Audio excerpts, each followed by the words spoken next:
Hey everyone, welcome to another episode of the Infinite Snap podcast. It's your boy ShadowDTV. We got my main man. I'm trying to get the Tom over there and Justin here down below as well. Guys, if you're wondering why I'm pointing, if I'm referring to people on the left and the right and the bottom, it's because we have a video version of the podcast here on YouTube. So we're live streaming this on YouTube right now. So if you want to catch us live, we are live on Tuesday evenings, Australian Eastern Daylight Time. So come check it out. But if you're listening or you're watching us back, thank you for joining us as always. Guys, how have you been? You've been playing some Marvel Snap, Tom? Yep, yeah. Been actually getting into it a fair bit. What's rank 50? I hit over rank 50 this week. So that's good. You're making your way to Infinite. Slowly climbing, but I like it. Yeah, take a bit of time, halfway there. That's good. That's good. And Justin, you I know you didn't hit Infinite last season. How's your grind going this season? Did you have to remind me? No, good. I've been grinding really hard this season. I'm at about 95 now. 95. So, wow. Yeah, I've been going hard, using the same deck as per your tips, and retreating when I need to. Yeah, that's you know what? It's funny you say that because I've been doing the complete opposite. Yeah. I when I hit Infinite, I get into this like zone where I just play every game because I'm like, it doesn't matter. Play with decks, practice, and then when the new season starts, I get really I just start playing games that I know. I'm like, I probably lose this, but I just keep snapping and playing them anyway. So I need to really start like focusing. Sometimes I'm doing other things and I don't focus and I just throw games. So I really need to take my own advice, I guess. Definitely. Okay, cool. So we've got a bunch of things to get through. Now today, a very exciting stuff, guys. It is global launch for Marvel Snap. Everyone is super excited. Everyone around the world will finally be able to play Marvel Snap. Obviously here in Australia, we've been lucky that we've been able to play the beta for the last few months, but it's going to be great that we're going to have a big influx of new players. So super excited for that. So topics today we have. So first up, you might see in the title that we may have lied to you last week. I'm gonna apologize for that during the podcast. But we're gonna discuss what we've been playing this week, what we've been testing in the lead up to global launch. Global launch is finally here, sort of. I mean, it's a bit of an asterisk on that one right now.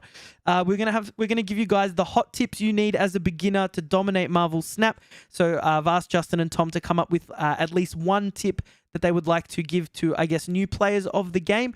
And I guess I'll give at least one as well. And Tom gave me we had an interesting conversation today about variants. And it's something that I haven't really heard talked about. So we'll definitely discuss some ideas we've had for the future of variants. And I was also planning to check out the PC client that should have dropped today. Unfortunately, it hasn't. So we'll definitely check that out next week. But guys, we're going to roll the intro and we're going to get straight into it.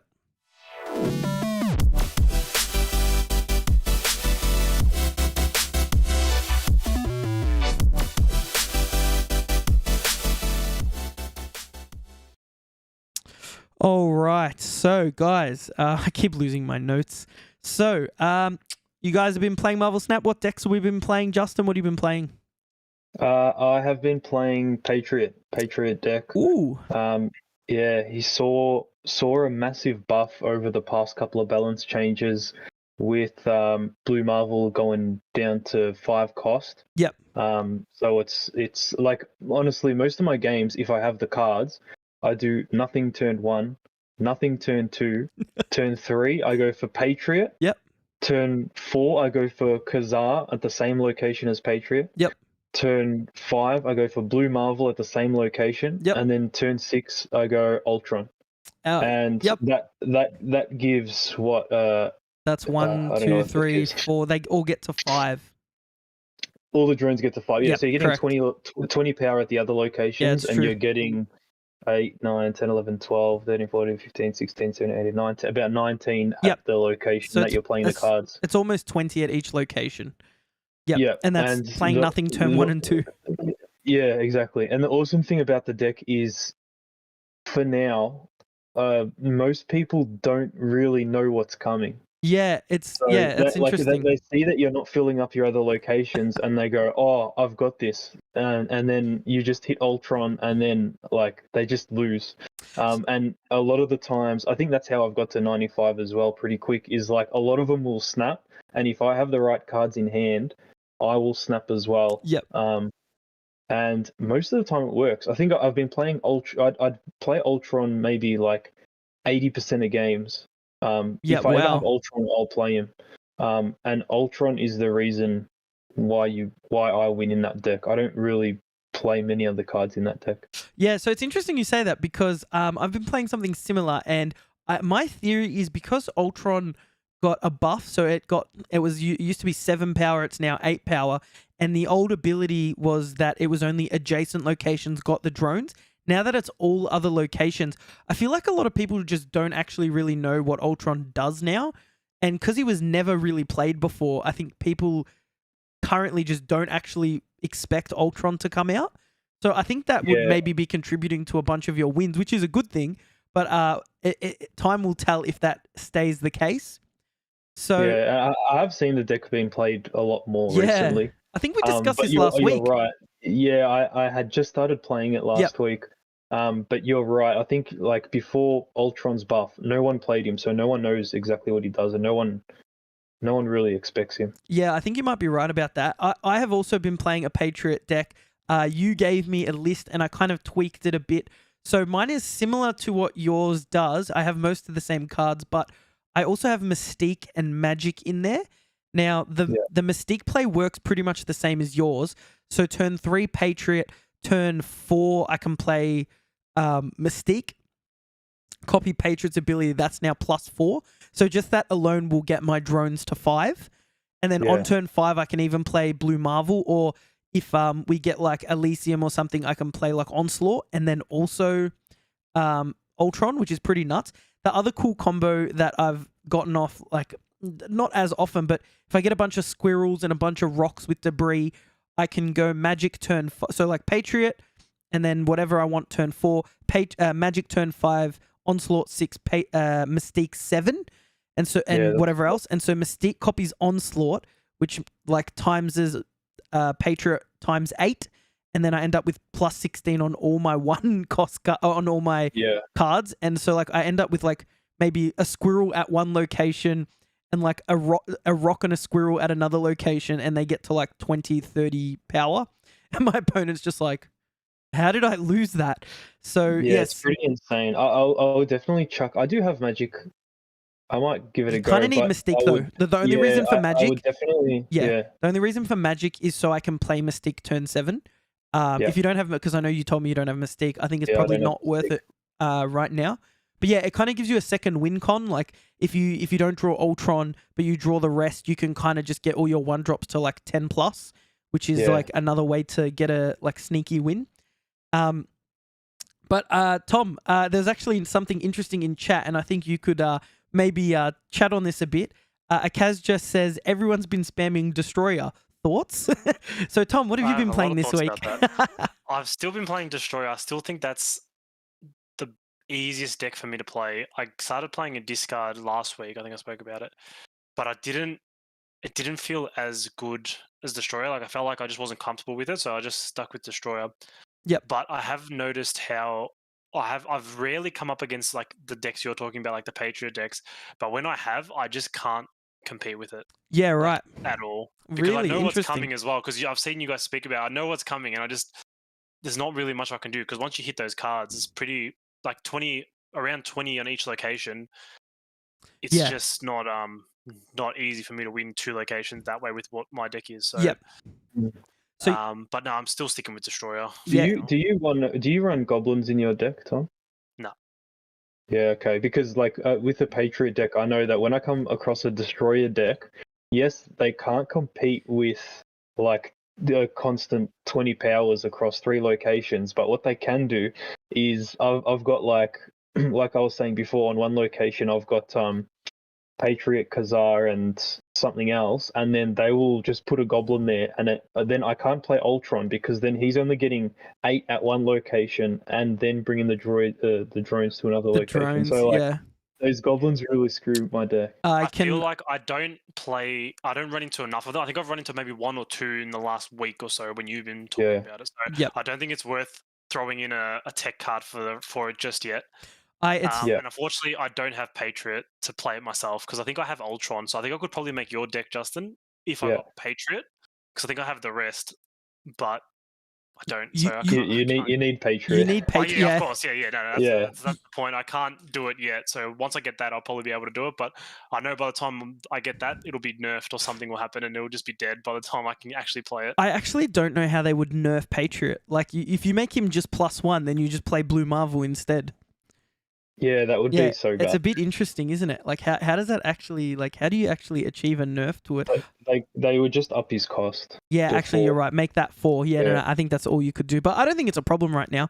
But yeah, if you hit the combo, like, it feels pretty good right now in the state that Patriot decks are. When I first started playing, I'd see Patriot decks, and I didn't think they were very good.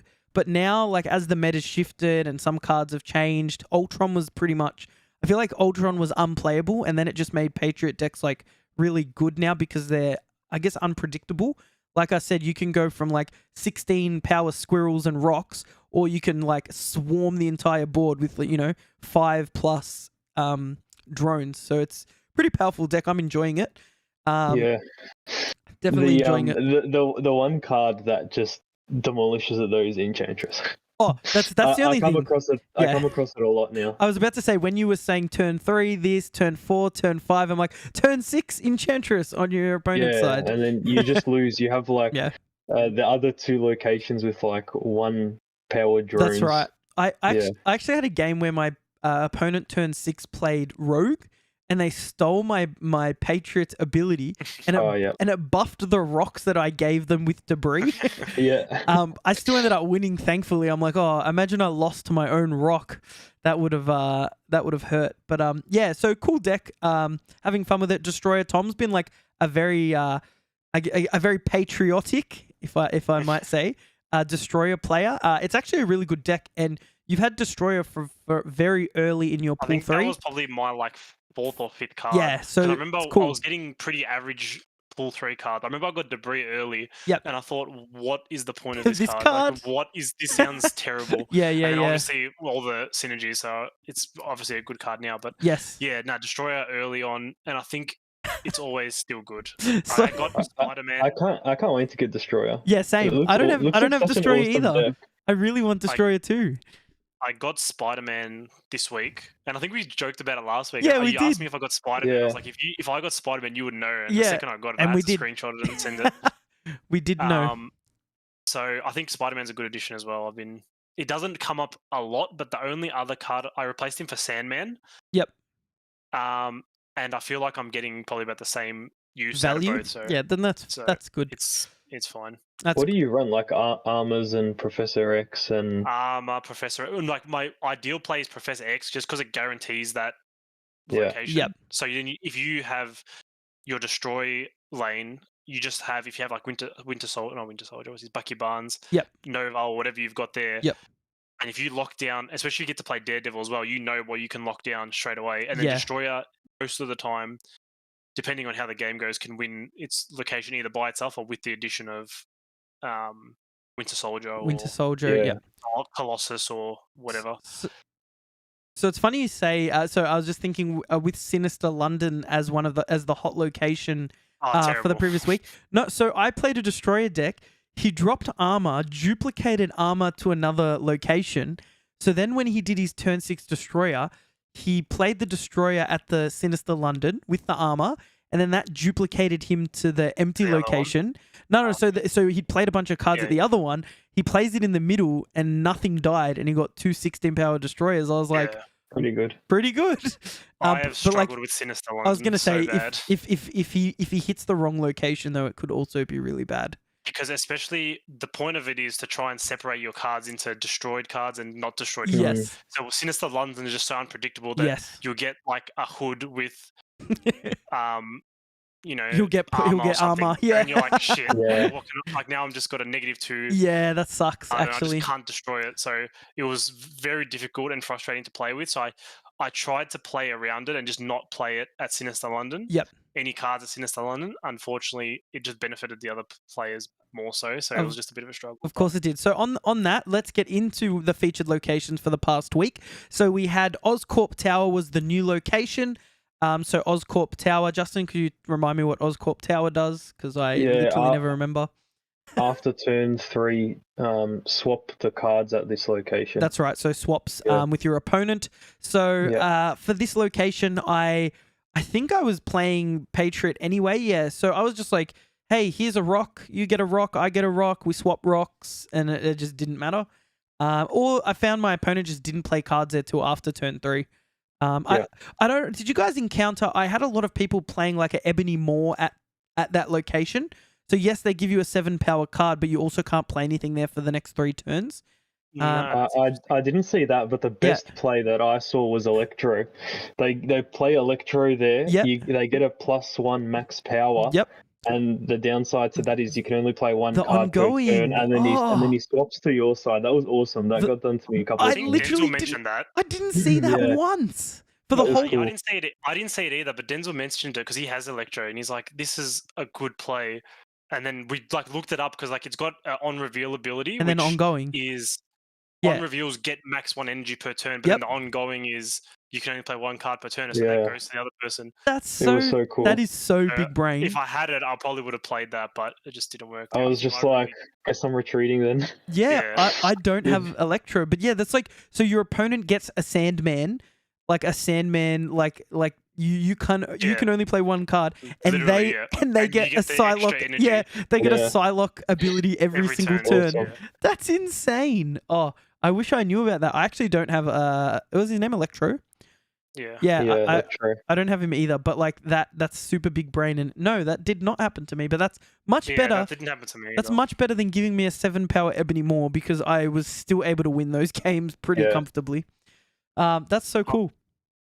The only thing I either avoided it completely or played the hood there. That's literally the only thing I did with it. That's a good one too. I try to avoid it every time. The only other one that I didn't mind too much was sometimes I'd play armor on the 3rd location when I didn't know what it was, and then it'd flip on the other side. So it didn't really. I lost the 3 power, but I still got protected. You still get the protection. A massive deal.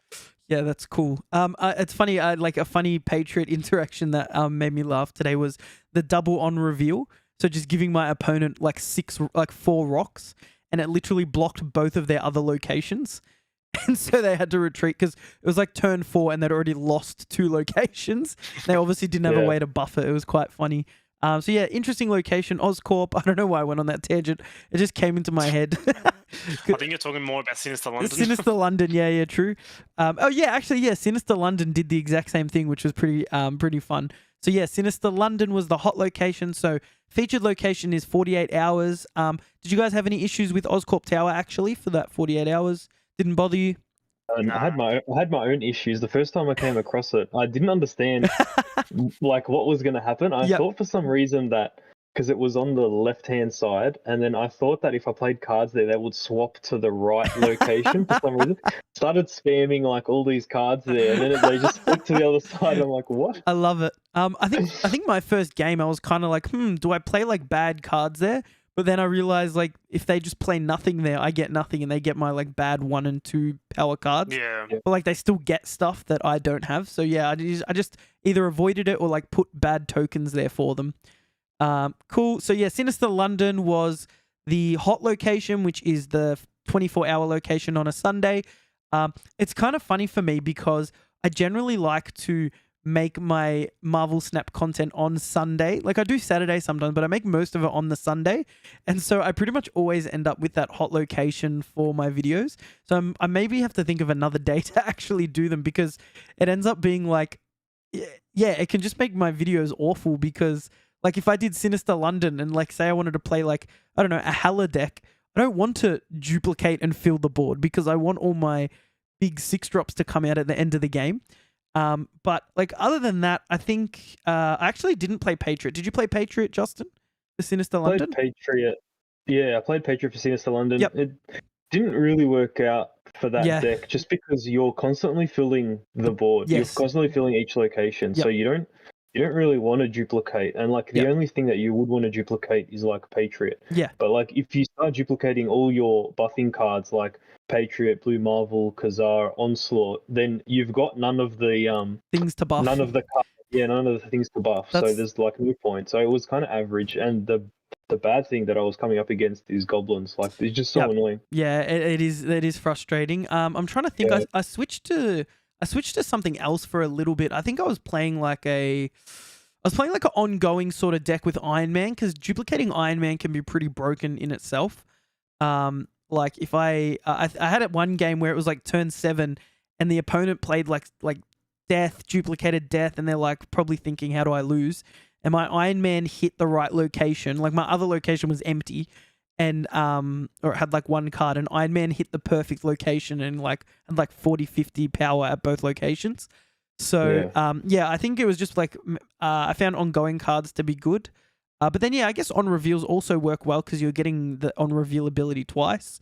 Yeah, I think Sinister London was fine for the 24 hours. I feel like any longer and it would have been annoying because it is a bit limiting in your deck choices. But other than that, I think it was quite fun for the day. Tom, any thoughts on Sinister London? Yeah, like when it's only a day, it's not too big of a deal, but Yeah. I probably didn't utilize it enough. Like I probably should have played discard when that was out. I don't know, I just didn't play much. Yeah, So it's generally it's one of those things. Sometimes like Sunday, you don't really play much. Hey. Yeah, so when like you're busy, but then you see Yeah. them there, and you're like, oh, it's not worth the effort changing the deck to what will fit it. You just kind of, I just end up just playing what I'm already playing. So Yeah, I think I'm like you. I try and play what I'm already playing, and if it works, it's like sweet. If it's like completely awful, like like my example, like on Sunday, if I think I tried a Hella deck. Well, no, I looked at my Hella deck and went, oh, maybe I should try this again. And I saw Sinister London, and I was like, this is an awful idea. This is not going to work at all. So yeah, I guess it's. I think the 24 hours is like a good sweet spot for it. Yeah, did you want to say something, Tom? yeah, no, I had a good win against the Hella deck. Yeah, go. So they played in. No, it wasn't Sinister London. Sorry, it was the on reveal twice location. Kamatage. Yeah. Kamatage. And so they had a Hella deck, and they put Invisible Woman there. So I'm Yep. like, okay, I know what's happening here. And then I drew Cosmo, so I just played Cosmo there. Yep. So the second they revealed at the end of the game, nothing got discarded. So they played Hella and they just won. That's It was so really, good. Nice. Really good. It's funny you say that. So I saw an Invisible Woman come out, and I'm like, yep, this is a Hella deck. So I'm getting ready, and nothing good got discarded. And I'm like, ooh, maybe we're okay here. So I played out to the end. This is what was hidden behind Invisible Woman. It was full Wong shenanigans. It was Wong, Mystique, White Tiger. And you just filled the board with Wow. 7 power White Tigers. And I was just laughing because I'm like, yep, Hella deck. Yep, he only discarded I think he discarded like a Hulk or something. And I'm like, yeah, this is fine. Who cares? And then that happened, and I was like, oh, this guy's like big brain. He tricked me into thinking he was playing a Hella discard deck. Cool. So those are the locations, featured locations. I think they were good locations this week. Oscorp Towers, like, it's not super, like, you know, it doesn't like completely warp your match. It doesn't completely change what decks you have to play. So I thought that was a good featured location. It'll be interesting how they handle featured and hot locations with global launch. I reckon it'll stay how it is for now, but it'll be interesting to see what Second Dinner do with the hot and featured locations. Do you think Marvel Snap can sustain having a new location every week? That's 52 a year. Do you think that is sustainable? In terms of Okay, let's do it in terms of like, do you think that the dev team can actually come up with a weekly location? And do you think at some point they would have to remove locations, like rotate locations to keep the game not like out of hand? I think it'll get to a point where it's just too random, and you'll play one location like once every 100 games. Yeah, And that's my point. Yeah. So they might do like a bit of a rotation, and then they can always just bring ones back as feature locations that they rotate out. So they can always do that as well. That's true. In terms of lore and, you know, material, I'm sure they'll have plenty of locations. Like they'll literally can have hundreds from each IP. So I think they'll be fine in that regard. I think the IP stuff's fine. Justin, I'll get your take. I think like it's just like having that pressure to come up with a new location every week, even if they, come up with 20 at a time, I feel like just having a new one every week would be like, it's a lot of pressure. And like, how many, I think of like an expansion of a card game, you get like 100 new cards, and like maybe half of them are usable and the rest is just like whatever.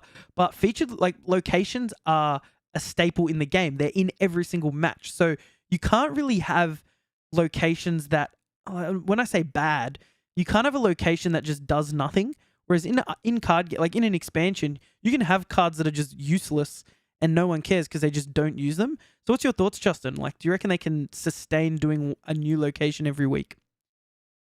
Yeah, I don't know. I actually don't think it's sustainable. Probably not long term. Yep.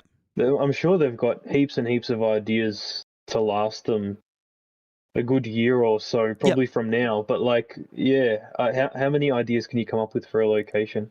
That's unless like eventually there's going to be other keywords or other trigger effects that are going to come into cards, which then they'll be able to bring in a whole new pool of locations because of those trigger effects. So it probably is sustainable, but I don't think they need to. I would rather them have like a location every fortnight and then a character a fortnight. Yep. Okay. Yeah. And alternate that. So we still have something new and fresh every week, but it's not always a location. Yeah, that makes sense. I think like in just while you're chatting, thinking about it, like I think of card games that have been around for like 20, 30 years, and they're still making like new mechanics and new cards. So I guess the like sky's the limit in the end. And in 10 years time, Marvel Snap could look completely different. There might be there could be 5 locations for all we know. So I guess I think it is maybe not weekly is sustainable, but I feel like launch of the game, everyone's hyped. The dev team are probably just like working their butts off, just making new locations. Like they're probably I just imagine someone like they're getting ready for work, they're eating their breakfast, and then bing, this is a great idea for a location. Rock up to work. What about this? And just write it all down, and just always have something ready in the background. I actually think it's definitely sustainable. I reckon, interesting. I think us three could come up with mind. I've changed my mind. I think us three could come up with like 10 ideas for a location, like in a day, and then we should actually do that. And then once they bring new mechanics to the game, like I said, it just opens up like a whole new kettle of fish. Yeah. How about let's make a YouTube video where we'll come up with 10 location ideas. We'll do it together. That sounds fun. We can do that. I feel like they could also just do variants of ones they've already done. Like there's like those ones that are like negative powers. Negative 1. This one's -2. This one's -3. Yeah. Like worst case scenario, you can just chuck something together like that. Like just -5, negative. Just keep what's going. but like what's like the one that's all cards here plus 5 power? What's that one called? I couldn't tell you, but I know what you're talking about. They could do plus 10. They could do plus 3. Like you know what I mean? Like they can still do something based on they've already done. Sure. I just thought of a good idea right now. There we go. Okay, let's all come up with one idea off the top of our head. See how easy it is. Go, Justin. All right, I'll go first. I don't know what they're going to call it. Let's call it... Forget about the name. Just give me the idea. About the name yet. The name doesn't matter. They can add whatever they want. When you play a card here, play it also on the opposing side. Ooh. So it's like Oscorp Tower, but you both get the card.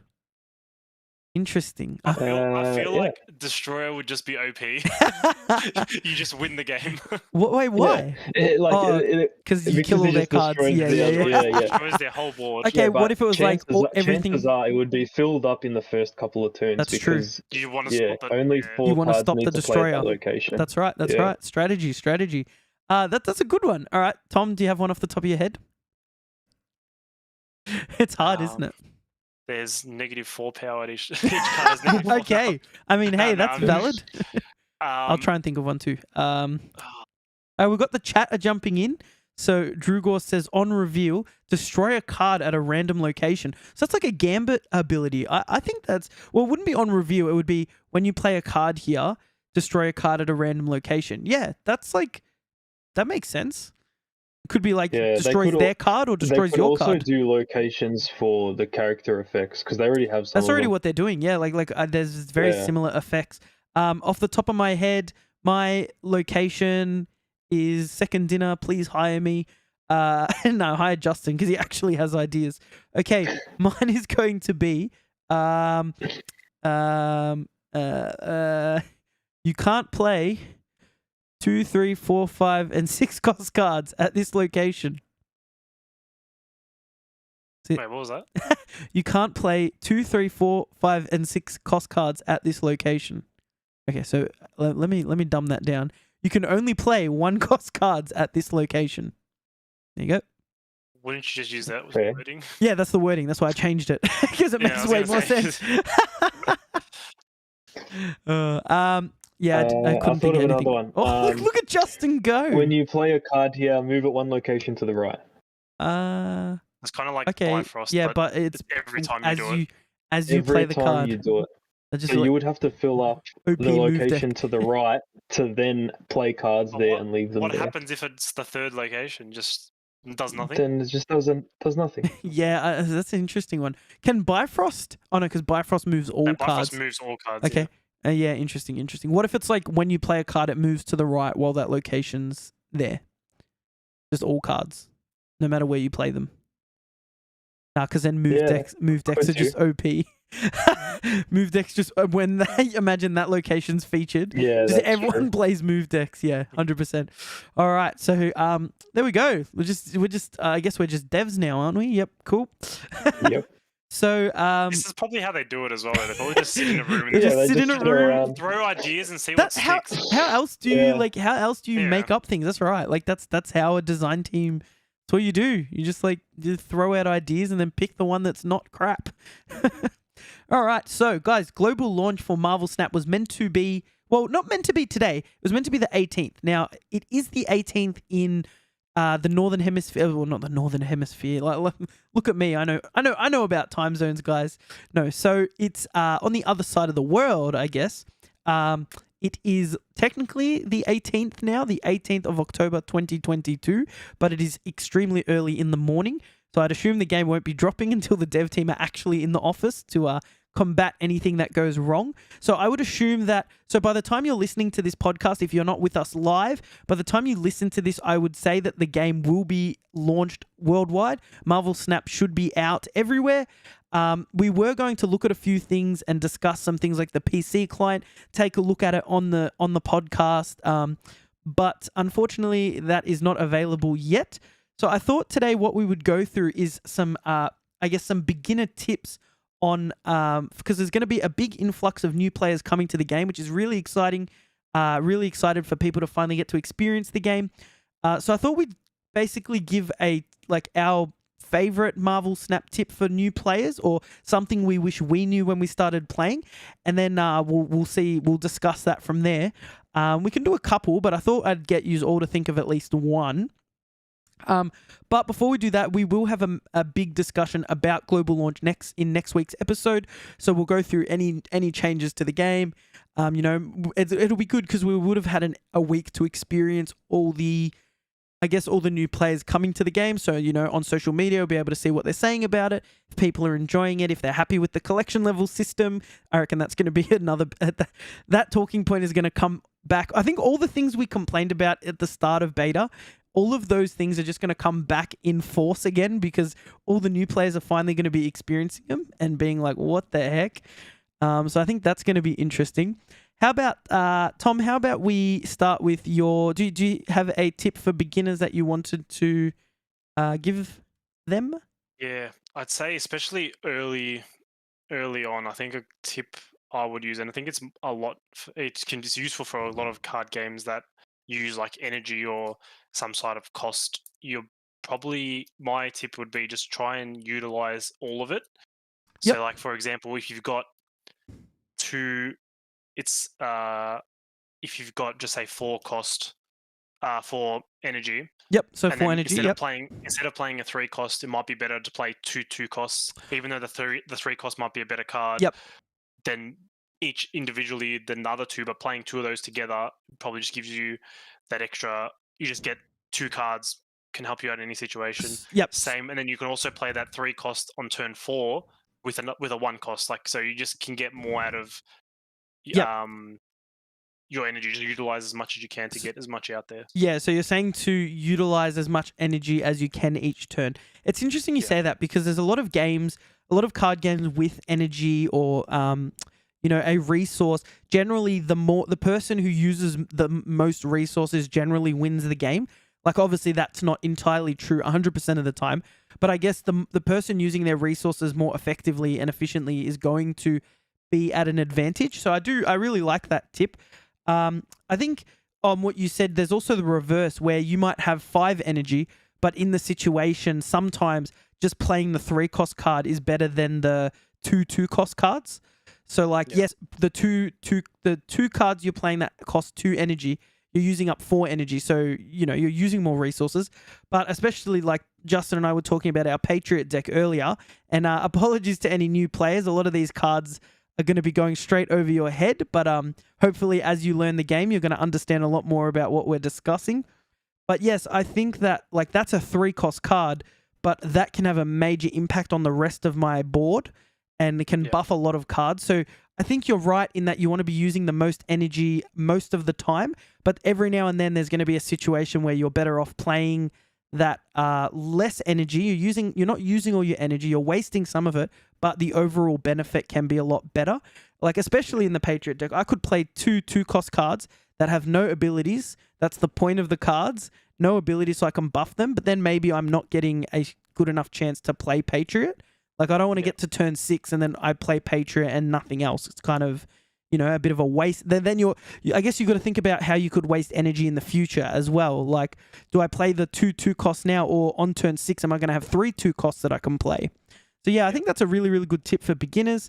I think it's, use energy efficiently. That's a really good tip. I think also probably another part of the tip is just take your time in what you're playing. Yep. Because I think if you just think, I'll play the highest cost card, it might not be the best play, even situationally. Yep. So I think more so as well, just think about what you're playing and not just play the highest cost card or the card you think is best, because sometimes other players might be better. Like you said, you might be worth waiting to play the card instead of playing it straight away or playing it at a certain time. It'll get more beneficial. Yeah, I think you're definitely right. It makes me think kind of like I've lost my train of thought now. Yeah, so I guess you're right in that. Sorry, can you repeat what you said? My brain's like full died. Oh, just thinking about what you're playing. Sorry. Instead of just playing I remember what you think is the best card. I remember my point now. So I was listening to you and I was like thinking like, this is like a tip that even I still use today. Like, sometimes I look at my hand and go like, oh, I've got Ultron in hand. I play Ultron because he's a 6-cost card and that's what I want to do. Like, I want to fill up the board with the drones. But then if I look at the buffs that I currently have, if I don't have Patriot out, maybe I only have Blue Marvel, then those drones are only going to get to 2 power. So sometimes playing, like we said before, maybe playing a 3 2-cost cards ends up being the better play. And even sometimes I fall into the trap of just like, oh, it's turn 6, I want to play a big 6-cost card. But sometimes, I've got Patriot and Mystique in my hand. Playing Patriot and then Mystique on turn 6 is a way better plan than playing a big onslaught with nothing to buff. So, or even an Ultron. Like, playing an Ultron on turn 6, you get this great 8-power card, but then all your little drones are weak. So, you're definitely right in that. So you want to maximize your energy. Any new players, you want to be using up as much energy as you can, but you also want to be making sure that that you have, cards you can play on the next turn. Sometimes, I'll play a 2 cost cards on turn 4, and then I'll have like a 6 cost. Let's say I've got a 3 cost card, a 2 cost card, and a 1 cost card. And so it's turn 3. I could play the 1 cost card. Let's say it's turn 2. I play the 2 cost card, then I've got the 3 cost card next turn, and then I've got this 1 cost card just floating. So I want to be anticipating that I'm gonna have a 3 cost card to play on that turn. Like, if I've got 2 3-cost cards, like on turn 4, I'll be able to play. I've like completely lost my train of thought. What I'm saying is, like, I find I'm just laughing because you said a 1-cost card. What did I say? You said a 1-cost card, No, and it just made me think. It just made me think on reveal effects trigger twice. No, I definitely mispronounced that. So I notice on turn 2 a lot, I will just play the 2-cost card, even though I might have 2 1-cost cards. And then like on turn 3, I'll, say I draw say on turn 4, I now have a 3-cost card. Say turn 5, I'd have the 3-cost and the 2-cost. And then I just get stuck with the 1-costs as like not enough energy to play them sometimes. So sometimes, like when we're talking about maximizing your energy, you need to think about your future turns. Like you don't want to get to turn 5 and you have 2 4-cost cards and that's it. And you're like you're floating 1 energy when last turn you played a 1-cost card, like 3 1-cost cards. You could have saved one of those, played a 2-cost card, and then you wouldn't have wasted energy. So yeah, I think like just even playing the cards on the right turn is very important. So Tom said, you don't waste the energy. Because I do it all the time. I go, I want to play Patriot now. Turn 3, I'm playing Patriot, and then turn 4, I have like a 1-cost card and like nothing else good to play, like a 5-cost and a 1-cost. I'm like, a 4-cost and another 3-cost and a 1-cost, and I can't play both. Oh my gosh, I'm butchering my numbers. I have a 3-cost. Right, stop. Just please stop. I think we should use energy effectively. As I like Tom it. said. Do you know what's the worst thing? Energy effectively. I know exactly what I'm trying to say, but I can't verbally say it. Saying the 1-cost and 2-cost, saying cost just throws you off because you're saying cost so many times. Guys, the cards cost. That is the takeaway from that tip. Chat says don't play the Wong cost card. Very true. Okay. So, Justin, what is your tip for new players? There are so many small tips that you can give new players, but my biggest tip, if they want to climb the ranks in Marvel Snap, is something that I learn and then forget and then remind myself and then abide by it and then forget it again and then learn, is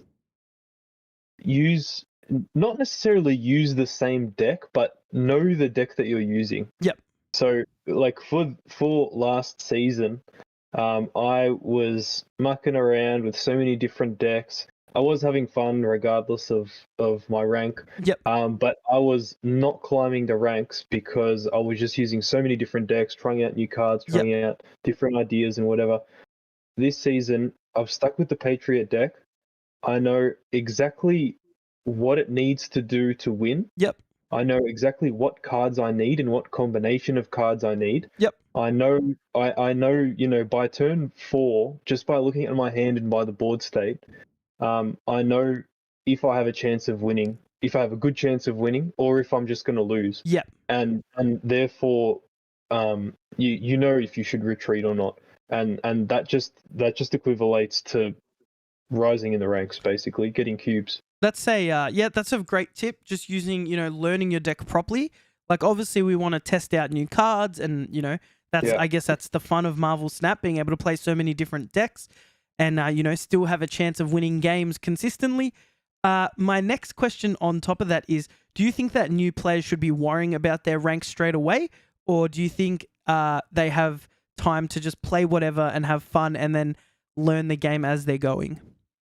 They definitely should not worry about the ranks straight away. Yep. Like you really need to start unlocking some decent pool 3 cards, I think. Like there's so many videos, like every content creator makes videos about good pool 1 decks or good pool 2 decks. They're good while you're in pool 1 or pool 2, like they're decent.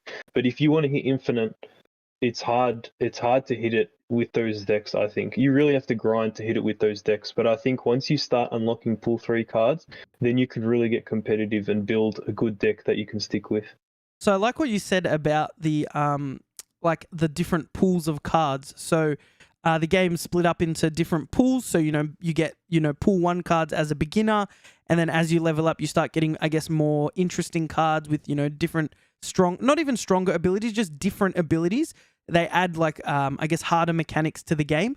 I notice a lot of videos that are like, you get to infinite with pool 1 only cards, get to infinite with pool only 2 cards.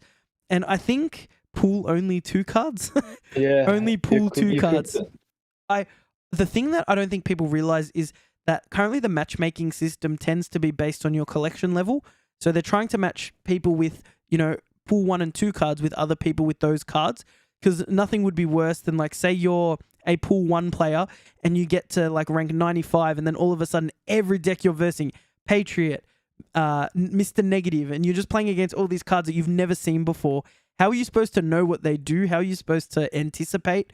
Like, usually ranked games, you know, the top of the ranks is just all the meta decks, whereas I feel like Marvel Snap is a bit different in that. And a lot of the time I see these like people saying, oh, I got to Infinite with only pool 1 cards. And then it's like, but they're only, you know, halfway through pool 2 maybe. So like that is their pool of cards. So obviously that's what they're going to be playing with. That's what they're going to know.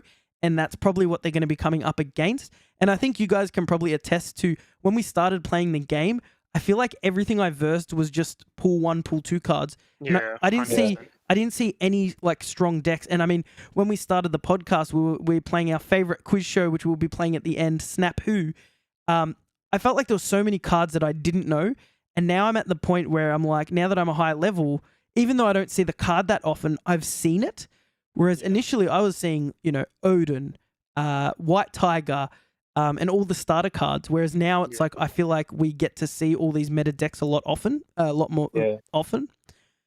I remember our discussions when we first started playing. We were like, oh, there's a Snap Who. We're like, oh, no pool 3 cards. Yeah, no pool 3 cards, because right. we didn't know them. And even now when I see like a Odin White Tiger deck, there will be strong pool 3 cards thrown in with it. So they've turned a pool 1 only deck into this like fairly strong pool 3 deck.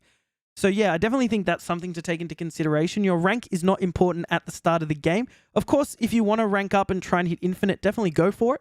But you should be just learning all the cards, learning what your deck beats, learning what your deck loses to, because that's the only way you're gonna, I guess, know when to retreat, sort of thing. I kind of feel like, just by what you said, which was a good point, that new players should be worrying about rank, because they're only playing against players that have a similar collection level. Sure. Therefore, their decks can be just as strong as anyone else's. So why not aim for a high rank? I think for sure. I think the only thing is, to get to a high rank, you need to be retreating often.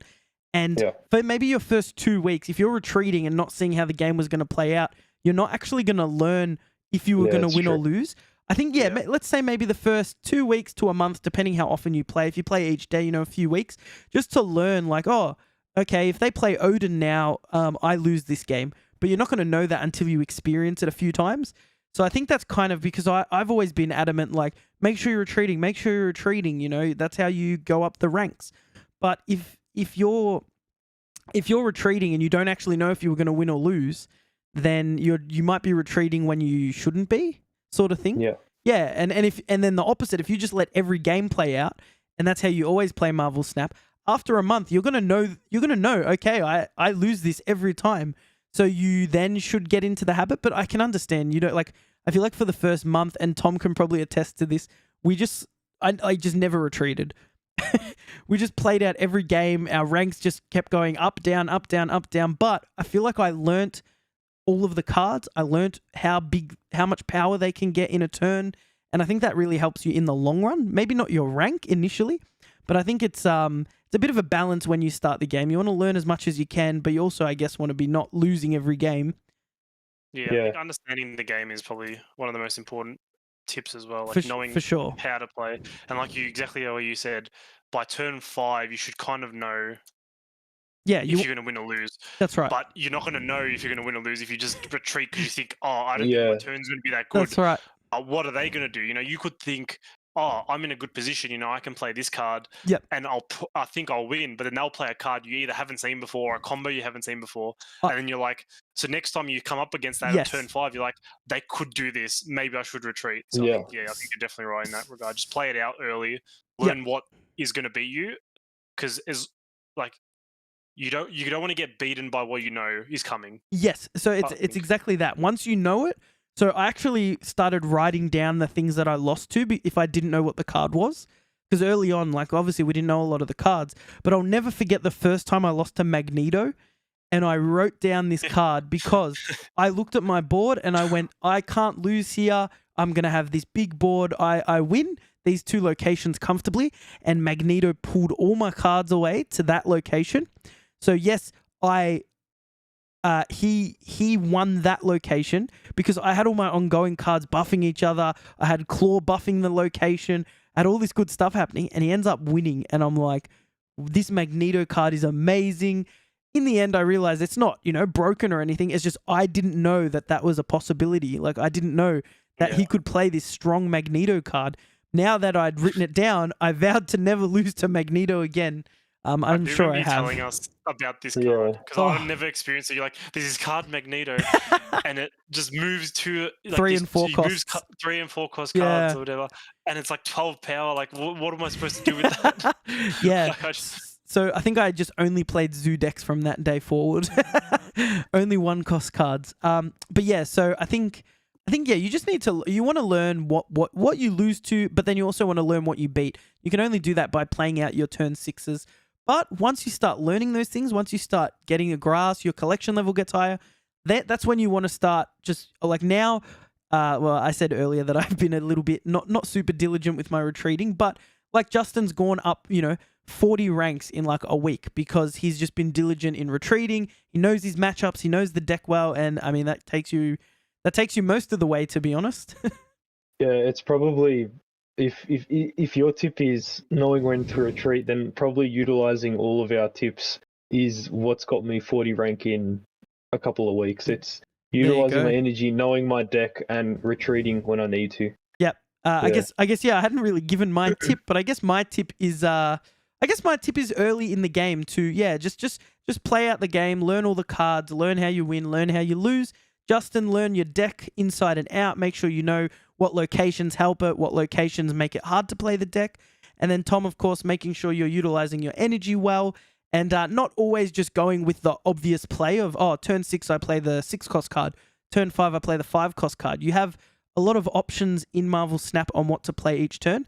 And sometimes that can be the difference between, oh no, you get to turn 6 and you go, I have to retreat. But if I'd done this on turn 5, maybe I actually would have been in a winning position. So you also, I guess, want to, analyze your games. I think that's some good beginner tips, guys. I thought that someone would have said something about. We lost Justin at the perfect. Guys, Justin's Discord always cuts out at the perfect time. That was amazing. It couldn't have been better timing. He will be back in 30 seconds. Do you know what's the worst part? Neither of us were talking, so we have to wait. What was he gonna say? I don't know where he was going with that. Guys, we're hyping it up now. We're hyping it up. What was Justin about to say? What were we about to say? Am I back on? Yeah. Yes. Yeah. Okay. So, retreating is like the big. Actually, retreating is not the biggest thing in Marvel Snap. The biggest thing in Marvel Snap is snapping. Knowing when to snap and when to retreat is so important. Okay. Like it's literally in the title, Marvel Snap. You got to know when to snap. You got to know when to snap, guys. Yeah, you have to know. And also, do not be scared of snapping and then retreating, because sometimes when I snap, I'm like, oh, now I got to see this game out because like I've snapped. But you would rather lose. You'd rather lose the 2 cubes than the 4 or 8 cubes. Like if you think that you're gonna lose, then you will always lose because there's that possibility of something going wrong. If you know that you can't lose or that like you should have this in the bag, then snap. Do you know what happens sometimes? Sometimes I snap on like turn 5 or 6. I snap and I'm just like, they're rattled. And then they snap back and I go, am I winning by enough? And then I'll look at my board and go, you know what? Maybe I do lose this. Like if he plays this, like if I can think of 2-3 cards where I lose and I'm like, yeah, that deck probably plays that. I'm like, I'm happy to retreat and lose those 4 cubes when I like losing 8 cubes compared to 4, you're losing half. Like that's way better than the 8 cubes. So obviously you want to avoid losing as many cubes as possible, but sometimes you're right. Sometimes you get to the 4 cubes and you just have to like cut your losses, I guess. And sometimes people bluff as well in that situation. So that's what I know I've done it. I've done it before where people have snapped me. I'm like, I don't think I can win, but I'll just snap back. Like who cares? And then they either retreat or they just panic and you still somehow win. Like don't let what other people do influence you. I think if you think you're in a good position, Yes. don't second guess yourself. Yeah, yeah. If you look at your board and you know you can't think of like anything they could be playing that, yeah, for sure. If you're confident, like some games, I'm like, man, I'm about to drop 20 powers worth of drones at my other 2 locations, and this location's at like 20. I'm like, he's got nothing, and I guess 9 times out of 10 I win those games. But then you're right. If they snap back, sometimes that's what you want. If you're in a strong dominant position and you're going to catch your opponent off guard, that's your free 8 cubes right there. Yeah. Sometimes I just get a bit like when I've got, you get scared off.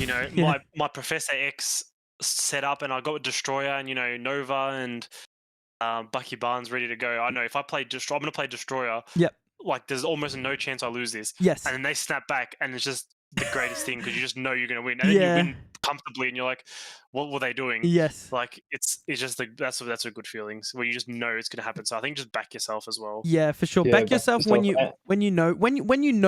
got a strong position. Obviously, don't back yourself if you're getting smashed. But like, yeah, for sure.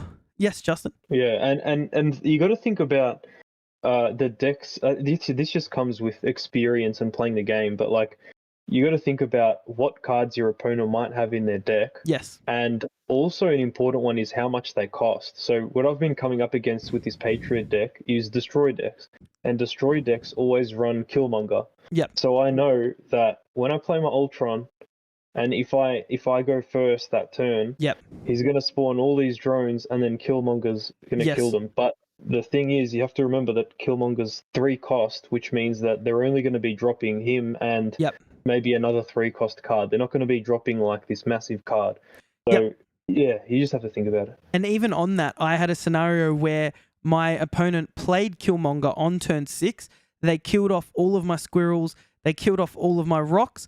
But then they were revealing first. Then I played my Ultron and I swarmed the board and destroyed them. And it was kind of like they were probably better off just playing Destroyer. They might have actually had a chance of winning.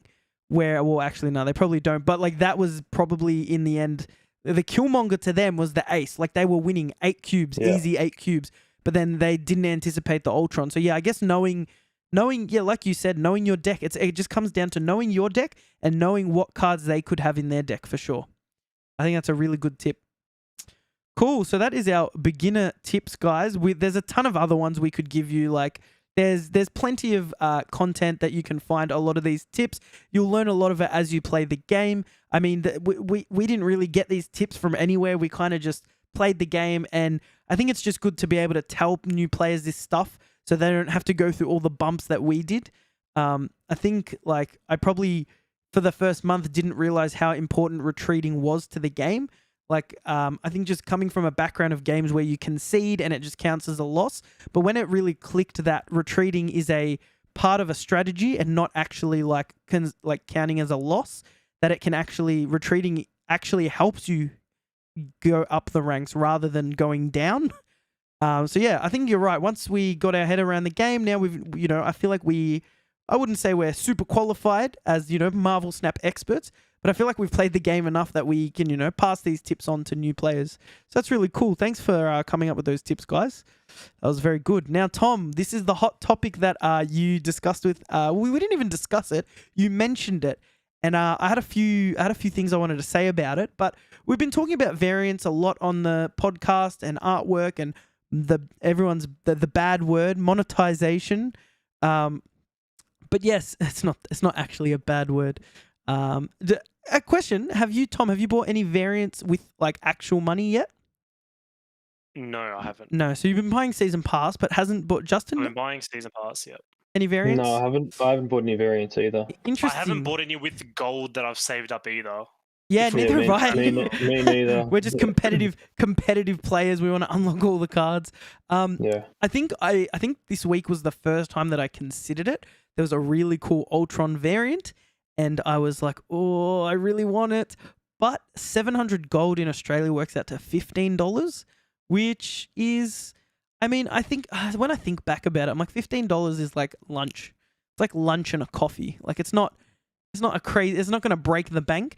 But that's one variant I'm going to get for my deck. So it's kind of like, it's very hard to justify sometimes. Yeah, but I cannot justify it $15 for a digital card. Like if it was a cool variant of like a physical card, I'd be like cool, but not a digital card. I'm super offended. No, I'm not even offended. You're just like roasting me for the hundreds, not even hundreds, probably thousands of dollars I've spent on Hearthstone. Which Yeah, but they're not variants. They're digital like cards. You said digital cards. Okay, sorry, digital variants. Okay, digital variants. Cosmetics. Yeah, Okay, cosmetics. that's better because I was like, oh. Cool. So I actually haven't bought any either, but yeah, that one I was very close to buying the Ultron one. So Tom brought up the point that he's playing a Destroyer deck and he has a really cool variant for the Hood, which is a pretty cool card. Now, Tom, what was your gripe with the Hood variant? So this was like one of the only variants I've gotten where I'm like, I actually play this card. Yep. So I can actually use it. I got it from the season pass, so I was very happy. So when I played the Hood, I don't know what I really expected, but I played the Hood, and then for those who don't know, when you on reveal, you add a demon to your hand, which is like a 1/6 token. Yep. But the demon is just the same artwork as the regular Hood. Yep. So no I variant. thought because could you bring up the Yeah, variant? for sure. Like, Yeah. I can definitely keep talking. Just because it's like kind of like a anime type art style, I would describe it as. Yeah, I'll bring it up. You discuss your issue with it. It's not so much an issue, but it'd be cool if the token that it spawned was consistent with the variant art style. Yeah, the artwork. Yeah. Because like it's not like I said, this is really not an issue at all. But so that's the regular artwork for the Hood. Pretty that's cool artwork, there. to be honest. And then I actually need to bring up the desktop to show you the rest. So this is the demon token that you get. So this is the demon token that spawns. So that's what Tom sees with his Hood variant. But you actually have the card that you have is this one here. Yeah. So you showed me that variant today. So it's a really cool variant. I really like it. It's really, really cool. But then you're right. The issue is you're still just getting this regular art token. So I guess you would expect, and maybe not expect, but you would like it if you also got an artwork on the token, like maybe of the same style. I definitely think it'd just be cool to like. I mean, it just means they have to do artwork multiple times. Yeah, but I mean, well, you say multiple times. How many tokens really are there? There's not a whole lot. You know, there's a fair bit, but not a substantive amount. So I wouldn't think it'd be that big a deal. So I think I like your idea. I think it wouldn't be like they have to come up with the artwork, of course, but I don't think it's unreasonable to expect the token to also have some sort of even if it's not a variant, something different. Justin, what's your thoughts on it? I think it's unreasonable to expect that the token should be the same artwork as the variant, or the same style artwork as the variant, because I'll tell you why. Here we go. These guys, the developers, they are saying that this variant costs 15 Australian dollars. Yep. Right? They're putting $15 as a price on their time and effort to design and do the artwork for this one card or one variant. Okay. If this card comes with a token that also needs new artwork, then maybe they should increase that price because you're getting two for the price of one. And then also, where does that end? If we're going to tokens. Storm for instance, Storm. Should we have locations that are different artworks that match the character? Or if we're going for cards like Thanos, I know he's not really in the game yet. He's got six different tokens. Are we going to make a new artwork for each one of those tokens for each style variant that he has? I'm not sure about it. It's I think Justin's just giving some more monetization ideas. Imagine Thanos variant, and you got to pay for all 6 tokens, just like $100 variant. It's only fair. It is only fair. I think we kind of like Tom and I had we discussed it very briefly, and I kind of said, I guess that makes sense. Like you get a variant token, but then straight away first thing came in my head, do you pay to so there's in a lot of games you get a cosmetic and then you can pay a currency to upgrade the cosmetic. So like, let's say for instance, in Marvel Snap, my example would be you get the hood variant, then you can pay an extra like 500 gold to get the token variant, and then you could turn that on and off. So you can have like, you don't have the variant and then you do have the variant on the token. So there's pretty much any game now with cosmetics kind of do that. They have like a currency where you can upgrade your cosmetic and like turn on features or like colors or things like that. So I guess that could be something they could do, because I guess you're right. They have to pay someone to actually create the artwork.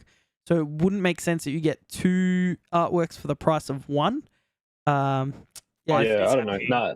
I'd be happy if it came, like you just said, Richie, pay an extra 300-400 gold and you can upgrade it to the variant artwork. And I would be fine with that, because I probably wouldn't pay it, but at least it's an option. Get this, you ready? Sorry, I'm giving Second Dinner more ideas.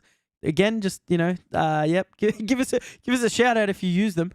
So you give them a variant, they get a mystery variant of the hood, and then it encourages them to pay the extra 500 gold to buy the variant token. That is true. Even if you discounted the tokens, and make it like 500, 200 gold. 200. If that was 200 gold, I reckon I'd buy it. Yeah, but like we're saying, yeah, for sure. But we're saying that they've got to pay someone the same amount of money to do the artwork, so it doesn't sound feasible to make it to, let's say 500, maybe like a slight discount because you've already had to pay for the original one. But yeah, I guess you're right. Like maybe a discount on the token. But I like the upgrade idea, because then it doesn't force you. Like if you get a mystery variant, it would suck if like they blocked anything with a token. So maybe my idea, is like, you can upgrade it and then choose if you want to use the token or not. And then would there be upgrades? But like, other cards? Would you be able to get a mystery variant as a token as well? Because that'd just be annoying. Well, let's say you could have the regular card with the variant token. Like if you got the variant token, like I guess you could use it with other, like your normal base card. I don't know. I mean, there's probably the only way I can think of them doing it. Like I said, it's not an issue at all. It's just something I thought of. It's not an issue, but going back to your point, it does look so strange, like, dumb. Yeah, strange. Like you've got this cool, especially if you've paid for it. You've got like this cool variant that's like this awesome art style, and then spawns a token and it's just like, normal. Yeah, like base artwork. Yeah, it is, because the thing is, the thing with the hood especially is your goal is to get rid of the hood. Like you actually want to get rid of the card. Destroy it every game. So it's like you see it for maybe a turn, maybe 2 to 3 turns if you're lucky, and then you kill it. So I think it's an interesting point. I hadn't really seen it come up, but it definitely makes sense. Like you're gonna have all these tokens in the game, and there's probably only gonna be more to come that are just gonna have no special artwork, which kind of sucks, because I mean Demon is a really cool card. Like, I mean, it doesn't really do much, but the artwork's really Previously cool. on Snapwho. Previously on Snapwho? Oh, yeah, I used this on you, didn't I? Yeah, that was the Demon. The Demon. I did too. That was when you just like, that was. I remember you just like, we're not going to do pull 3 cards. Then you say the Demon. Like, it wasn't even a pull 3 card. It was a token of a pull 3 card. So technically, what you're saying is loophole. It was technically not a pull 3 card. It was spawned by a pull 3 card. I win. Okay. So I guess variants. Yep, cool. I'm loving the artwork of the variants. Maybe down the line I might purchase a few. We will see. You know what? Here's what I'm gonna say. When I get a widescreen PC client where it fills my screen and I can like make videos and not have to worry about chopping up the mobile version, I will buy a variant. We'll hold you to that. Thank you. Yes, I actually would love it. Like, I'd love to have the variants. Binding contract. Because I'll probably end up buying one before that. But the thing is, like, we like cosmetics. Like, it's not that we're against purchasing cosmetics. Like, Tom and I have purchased cosmetics in, like, a range of games. Justin, I don't know, you maybe not. Call of Duty? No. My thing is always, why would I change the looks of something if it doesn't make me play better? Rather than progress the game. But it does. When you got that mad weapon skin, your brain just, the endorphins fly and you just play better. when I I got don't know. in Valorant, I guarantee I was playing much better. Yeah, there we Yeah, go. Now, it did look pretty cool. my thing is definitely with cosmetics is it's just like if I'm playing a free game and I'm giving you no money, then it's like, how do I expect you to continue making this game? That's my thing. Like if I'm dropping, if Hearthstone are forcing me to pay $100 every 3-4 months to stay competitive, I'm like, why am I against paying $15 for a game that I play, like another game that I play all the time? Yeah, but I'm not opposed to giving them money. I'll give them my money. I buy the season pass, and I'm happy to Sure, give them yep. my money. But when they have my money and I have their gold, I'm still not buying a variant. I'm buying Yep. credits to progress the game. Yeah. For in Marvel Snap, I'm thinking, I guess, like just in general, like in Valorant, we don't really buy season passes or anything, but I'm happy to buy like a skin bundle, like a knife skin once because it's like here's some, like it's like I bought the game, like this is me buying the game for you, like paying for the game sort of thing.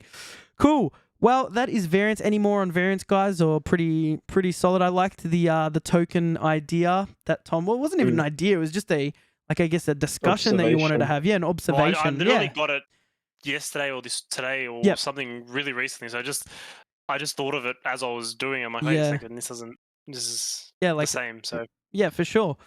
Well, guys, it's everybody's favorite time. It is time to play Snap Who. Guys, in chat, has the game launched yet? I'm wondering, maybe the game's launched. Maybe we can get a game launch right before we finish up. Probably not. So we are currently so we've got the tally here. For those who haven't played Snap Who, basically, so who's asking who today? Tom's asking. Tom is asking. Who. So these are you. Who you what? Snap Who. The rules of the game are so we will have a Marvel Snap card. Tom today is going to read the ability of the card. It will then be my job to guess the energy cost, the power, and the name of the card. And then each week we rotate and we ask a different person a card. You get a point for each thing you get right. So you can get a maximum of 3 points each time. So currently Tom is on 8 points. I am on 7 and Justin is on 7. Unfortunately, Tom only got 1 point last week, so he's on 8, but me and Justin could jump ahead of him currently. So, Tom, what is the card? Well, not what's the card. What's the ability of the card you've chosen this week? Okay. And no looking at chat. I won't be looking at chat. Here we go. On reveal. Yep. Afflict your other cards at this location with -1 power. Okay, say it again. On reveal, afflict your other cards at this location with -1 power. Inflict your other cards at this location with -1 power. Oh, this is actually really hard. So, there is a bunch of cards that do things like this. Now, here's my thought process. I think someone played Hazmat against me today, and that was all cards get -1, so it won't be that. So you said on reveal your cards at this location. Afflict your cards at this location with -1 power. Okay. Now I know there's another card that gives your opponent's cards +2 power at that location, and I want to say that's a Red Skull. And then there's one. I think you're right. And then there's one other card that does. Oh, I know what it is. I've got it. It's don't tell me if I'm right because I'm actually not entirely sure. But Justin, I think it's. Do you know? I can't read your poker face. I think it's. Yeah, I do. I do. I think it's Typhoid Mary, and because she is 10 power, but I'm just thinking of her ability. Inflict your other cards with -1 power. Typhoid Mary, 10 power. Oof, what's the energy cost? For 10 power, it would have to be a 5 cost card. That is my final answer. Are you sure? No, but I'm going to lock it in. Oh, unfortunately. Did I butcher it? You absolutely butchered it. Wait, hang on. Let me think. Don't tell me now. I'm getting 0 points. Let's look up Typhoid Mary. Typhoid Mirror is a 4/10, and it's ongoing. Your other cards have -1 power. That's also okay. Oh, that's hang not on. as ridiculous. You said on reveal, inflict your cards with -1 power. Yeah. Okay, so not your opponents, because if it was your opponents, I'd know what it is. Inflict your cards with -1 power. Is it? Rip. I actually, You have no idea I've what got it is. no 'cause idea you're, what it like, is. You're not. You're not Nah. even thinking of like. No when you clue. started like clicking, you look like you got it, and then you said Typhoid Mary. It's so close. It's almost the same thing. It is close, but you didn't even like consider, because you mentioned Red Skull. Like you didn't even consider this card, so I don't think you wouldn't know it, because I don't think it's very. I haven't really seen it played. I don't know about you, Justin. Watch it be a but card. It's going to be a card I one don't plays have. it. It's I going to don't be a even card have I it. don't have. I don't have it. Yeah. All I right. have it. That's I'll the bring only it up. reason why I'll bring it up. What is it? Just tell me the name so I can bring it up while you say the rest. It is Yellow Jacket. Oh, I don't have this card. Zero cost Oh. for 2 power. Oh, this is what an awful card. Why would you run this? Is there a Lockjaw. world where you run this? Okay, yeah, Lockjaw. No, you're right. Yeah, but you still inflict your card. Yeah, but okay. Interesting. Ooh. Yellow Jacket. So yeah, 0 cost, 2 power, card ability on reveal, afflict your other cards at this location with -1 power. I was never getting that. That was, Damn. you know what? That's That so was bad. so funny to watch, and this is karma for when you did the Falcon Beast thing to me. He did the same just thing where always he cheat. goes, "I'm not going to pick a pull 3 card," and then he just picks a pull 3 card.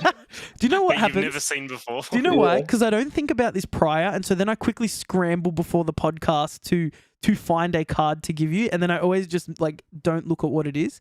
Yellow Jacket. You know what? I'm gonna use this card this week. I'm gonna make sure I can't. I don't even have it. Make a video about I'm it. gonna make a Yellow Jacket, the Ultra Yellow Jacket deck. Oh, that's funny. I looked up before, just because I wasn't sure if it was in pool 2 or pool yeah, 3. yeah, but it is And pool I looked 3, up, definitely. I looked up Yellow Jacket pool 2, Yeah. and then literally it was a YouTube video, how to get rid of yellow jackets around your pool. That's so funny. It is a pool 3 card. That's so funny. Yeah, I think yeah, that was a good one. This card looks absolutely awful. I guess yeah, it's got one use, Lockjaw. Hey, that's So now so bad. Justin has the ability to jump both Both of of us. and us. Take the That lead is next correct, Tom. week. You're ahead of me now. That's very very good stuff. I was very happy with that. Pretty happy with that. When you guessed Typhoid Mary and you got so excited, I felt so Yeah. bad. But it was so funny at the same time. I'm annoyed because Typhoid Mary essentially does the same thing, but it's just not on Yeah. reveal. It literally does the same thing. It's -1 Kind to of different. it's -1 to your cards at the location.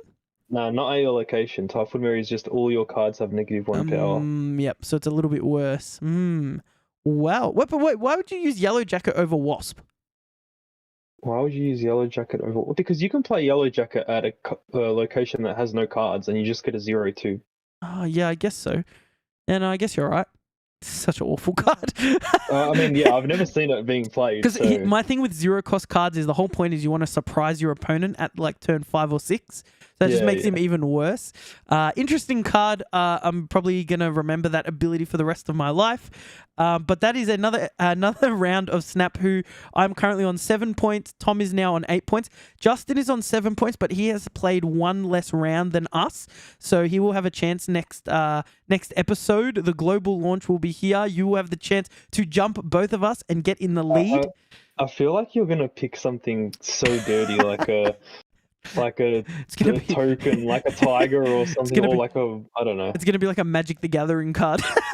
Yeah, you're probably gonna pick like an Infinity Stone that the card isn't even released yet. Yeah, I'm gonna pick like an unreleased card just to troll you. All right. Yeah. Well, guys, that is everything we have for this week's episode. Unfortunately, I forgot to address that we lied to you guys. That was the first thing I was going to address. So I said last week that last week would be the last episode before global launch, which is not true because the game still hasn't launched. I was confident that it would have launched at the time that the game usually resets all your missions and stuff, which would have been 6 hours ago, 8 hours ago. But unfortunately, that is not the time frame that they had in mind. The problem was we didn't actually get given an exact time that the game would launch. Now, I don't know if that was like strategic. Like maybe that was strategic in that I heard someone mentioning, I actually don't know who said it, but someone joked about like avoiding DDoS attacks. And even if that was a joke, it's kind of true. Like if they don't know when What the game, what does that mean? Justin, the tech, confused. Justin, the tech boomer. DDoS attack is when like someone floods the server with people connecting to it, so it crashes. Oh, fair enough. So if they know what time the game launched, they could just like completely flood it with people trying to log into Marvel Snap, or will essentially just like access the server, and then that would just mean no one else can because it just dies. Yeah. So yeah, that's like it would kind of be strategic to avoid something like that, because I mean you can count it's countless how many games have just been launches been just plagued with errors because someone has like decided to ruin the launch for everyone. I think even like Overwatch's launch in the last few weeks, like they claimed DDoS attacks because the wait time to get in was so long. I don't know if that was just them being unprepared or if that was actually the case. But yeah, hopefully, guys, the game would have launched by the time you listen to this. So go and have fun. You guys will all be playing Marvel Snap. Everyone will finally have access to it. It's no longer It's no longer being gatekept by the beta testers. So that's going to be tons of fun. Justin, any last words? Yeah, super pumped for global launch.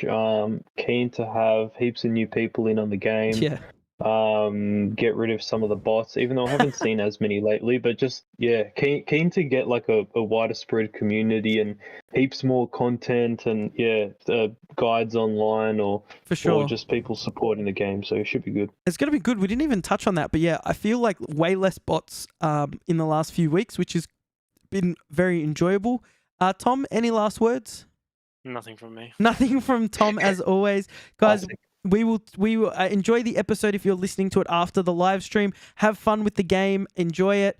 There's tons of content coming out from a bunch of different content creators, so there should be plenty of beginner stuff coming out. I made a beginner video as well, just to get everyone up to speed. I feel like we've had so long with the game now that it just feels like even though we're going global launch, it doesn't feel like a new game to us right now because we're not getting any new features, but there's so many people that are experiencing it for the first time. So that's really exciting, guys. Have fun with it. We will see you on the next episode. We'll finally be able to talk about global launch. Maybe we'll get some tweets and things like that from new players to see how they're experiencing the game, if they have any complaints already. Guys, we'll catch you next time. See you, boys.